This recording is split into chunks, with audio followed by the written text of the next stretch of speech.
Hello बच्चों, मैं धीरज Kumar mind power coaching में आप लोग का स्वागत करता हूं। तो कैसे हैं आप लोग? आशा करते हैं कि आप लोग स्वस्थ होंगे, मस्त होंगे और अपनी पढ़ाई बिल्कुल अच्छी तरीके से कर रहे होंगे। आज हम लोग पढ़ेंगे क्लास 10th मैथ्स बहुपद, जिसमें आज हम लोग चौथा क्वेश्चन करेंगे।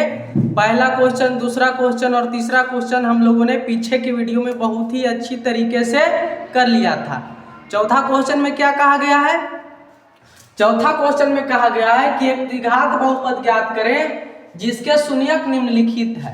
द्विघात बहुपद के शून्यकों की संख्या 2 होती है, उसका मान क्वेश्चन में दिया हुआ है। जैसे चौथा का पहला नंबर क्वेश्चन में दिया गया है 4,7, यानी द्विघात बहुपद का पहला शून्यक अल्फा का मान 4 है और दूसरा शून्यक बीटा का मान 7 दिया है।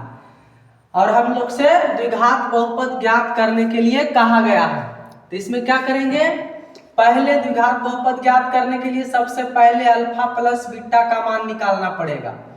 अल्फा प्लस बीटा, अल्फा का मान क्वेश्चन में 4 दिया है, प्लस बीटा का मान 7 दिया है, तो 7 और 4 हो जाएगा 11। अल्फा प्लस शून्यकों का योगफल आ गया, अल्फा प्लस बीटा का मान 11 आ गया।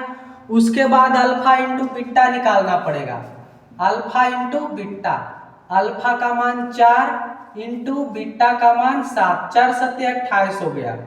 अल्फा इंटू बीटा का मान आ गया 28, शून्यकों का गुणनफल आ गया 28। अल्फा इंटू बीटा का मान 28 और शून्यकों का योगफल अल्फा प्लस बीटा का मान 11 आ गया। तब द्विघात सूत्र, द्विघात बहुपद का फॉर्मूला लगा सकते हैं। द्विघात बहुपद बराबर होता है, द्विघात बहुपद बराबर होता है k इंटू, द्विघात बहुपद बराबर फॉर्मूला होता है k into x square minus alpha plus beta into x plus alpha into beta. यह द्विघात बहुपद ज्ञात करने का एक बहुत ही सरल फॉर्मूला है। अब आगे हल करते हैं तो हो जाएगा k into x square minus alpha plus beta है। अल्फा प्लस बीटा का मान क्वेश्चन में 11 आया है, अब बगल में x है तो 11x हो जाएगा, और प्लस अल्फा इंटू बीटा का मान क्वेश्चन में 28 आया निकालने पर। अब यहाँ एक्स स्क्वायर के बटा के नीचे कुछ नहीं तो 1 है, 11x के बटा के नीचे कुछ नहीं तो 1 है, और 28 के बटा के नीचे कुछ नहीं तो 1 है। अगर हम यहाँ पर एलसीएम लेंगे तो एलसीएम 1 आएगा, तो जितना एलसीएम आता है k की वैल्यू उतनी ही होती है। तो k का मान यहाँ पर कितना लेना चाहिए? k का मान यहाँ पर 1 होगा, तो हो जाएगा 1 into x square minus 11x और प्लस में 28।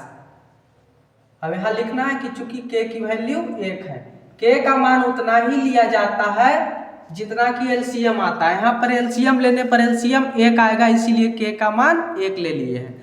तो 1 से गुना करने पर कोई प्रभाव नहीं पड़ेगा, तो हो जाएगा एक्स स्क्वायर माइनस 11x और प्लस में 28 हो जाएगा।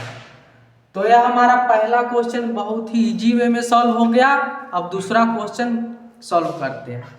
दूसरा क्वेश्चन में पहला शून्यक अल्फा का मान दिया है 2 और बीटा का मान दिया है -6।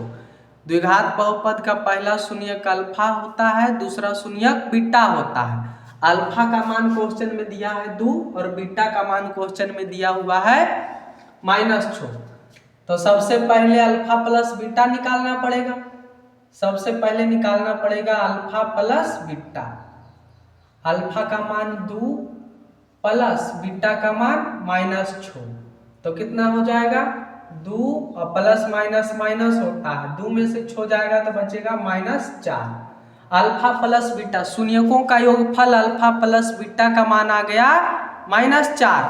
अब आगे निकालना पड़ेगा अल्फा इंटू बीटा, शून्यकों का गुणनफल। शून्यकों का गुणनफल अल्फा इंटू बीटा। अल्फा का मान 2 है, बीटा का मान -6 है। गुना करने पर 2 का गुना जब -6 के साथ होगा तो प्लस माइनस माइनस और 6 दूनी 12, तो अल्फा इंटू बीटा का मान आ गया -12 और अल्फा प्लस बीटा का मान आया -4। तब द्विघात बहुपद का फॉर्मूला लगा सकते हैं। इसीलिए द्विघात बहुपद बराबर होता है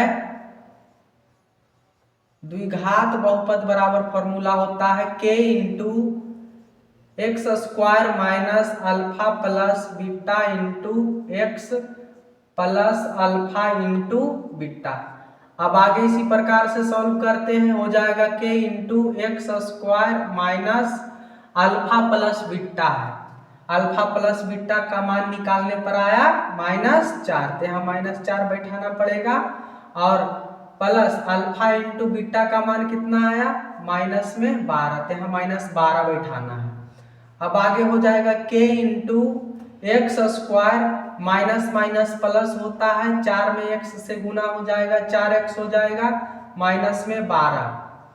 अब चूंकि बटा के नीचे कुछ नहीं है, एलसीएम लेने पर 1 आएगा। एलसीएम एक्स स्क्वायर के बटा के नीचे कुछ नहीं 1 है, 4x के बटा के नीचे भी कुछ नहीं तो 1 है, उसके बाद 12 के बटा के नीचे भी कुछ नहीं तो 1 है। तो यहाँ पर अगर एलसीएम हम लेना चाहेंगे तो एलसीएम 1 आएगा। तो जितना एलसीएम आता है k की वैल्यू उतना ही होता है, तो इसलिए k का मान 1 रख देते हैं, हो जाएगा 1 into x square plus 4x और माइनस में हो जाएगा 12। यहाँ लिख देना है कि चूंकि k की वैल्यू 1 है, 1 से गुना करने पर कोई प्रभाव नहीं पड़ेगा, तो हो जाएगा एक्स स्क्वायर प्लस 4x और माइनस में 12 हो जाएगा। तो दूसरा क्वेश्चन भी बहुत अच्छी तरीके से सॉल्व हो गया। आशा करते हैं कि आप लोग को यह वीडियो बहुत ही अच्छा लगा होगा। अगर वीडियो अच्छा लगे तो चैनल को सब्सक्राइब जरूर करें, वीडियो को लाइक करें और शेयर जरूर करें। तब तक के लिए आप लोग मुझे दीजिए इजाज़त। जय हिंद।